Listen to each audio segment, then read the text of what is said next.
The Young Visionary. Meeting with a public conveyance, the doctor got into it with Belay and Petou, and they went to Louis the Great College, where Sebastian was still in the sick ward. The principal received the doctor with a deep regard, as he knew him to be the foremost pupil of the physicians and chemists Cabanilles and Condorcet. He imparted his fears, as well to the doctor as to the parent of his pupil, that the boy was too much given to moody fits. "You are right," said Gilbert. "Gravity in my boy is a token of lunacy or weakness." While Petou was being refreshed in the principal's residence, and Belay shared a bottle with the gentleman himself, the physician conferred with his son. "I ask you about your health," said the father to the pallid, nervous youth, "and you answer that you are well. Now I ask you if your reserve toward your schoolfellows arises from pride, and I hope you will answer no." "Be encouraged, father," said Sebastian. "It is neither pride nor ill health, but sorrow. I have a dream which frightens me, and yet it is not a terror. When a little boy I had such visions." "Ah?" "2 or 3 times I was lost in the woods, following this phantom." Gilbert looked at the speaker in alarm. "It was thus, father dear. I would be playing with the other children of the village when I saw nothing, but when I left them, I heard the rustle of a silk dress, as if someone wearing it were going away from me. I would thrust out my hands to seize it, but grasp nothing but air. But as the sound diminished, the vision appeared more and more distinct. This cloudy vapor would gradually assume a human shape.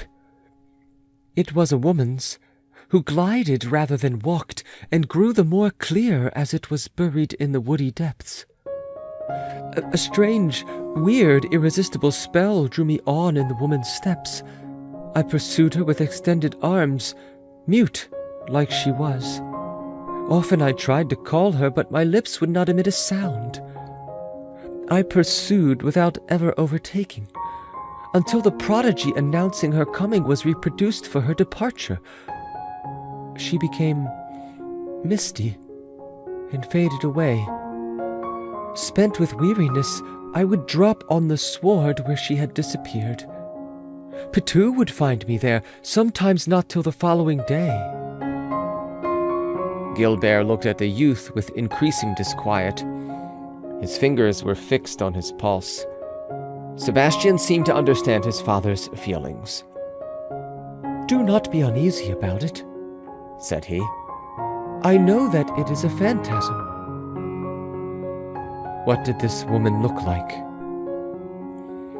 "Majestic, as a queen." "Have you seen her lately?" "I have seen her here, that is, in the garden reserved for the teachers. I saw her glide from our grounds into that garden. And one day, when Master Berardier, pleased with my composition, asked me to state a favor, I got leave to stroll in this garden, and she appeared to me." "Strange hallucination," thought Gilbert, "yet not so remarkable in the child of a mesmeric medium. Who do you think this woman is?" "My mother." Gilbert turned pale and clasped his hand to his heart as though to staunch a reopening wound. "But this is all a dream, and I am almost as crazed as you." "It may be all a dream," said the youth with pensive eye, "but the reality of the dream exists. I have seen the lady alive, in a magnificent equipage drawn by 4 horses, in Sattery Woods near Versailles, on the last holiday when we were taken out there. I nearly swooned on seeing her. I do not know why, for she could not be my mother, who is dead, and she is the same as the vision." He remarked the giddiness of his father, who ran his hand over his brow, and he was frightened by his white face. "I see I am wrong to tell you such nonsense," he said. "Oh, no. Speak all you can on the subject, and we shall try to cure you," responded the doctor. "Why? I am born to musing. It takes up half my time. I love this ghost, though it avoids me, and sometimes seems to repulse me. Do not expel it. I should else be all alone when you are on your travels, or return to America." "I hope we shall not part," he said to his boy, whom he embraced, "for I want to take you on my journeys." "Was my mother fair?" inquired the youth. "Very," was answered in the doctor's stifled voice. "And did she love you as much as I do?" continued the child. "Sebastian, never speak her name to me," cried the physician, kissing him a last time and bounding out of the garden.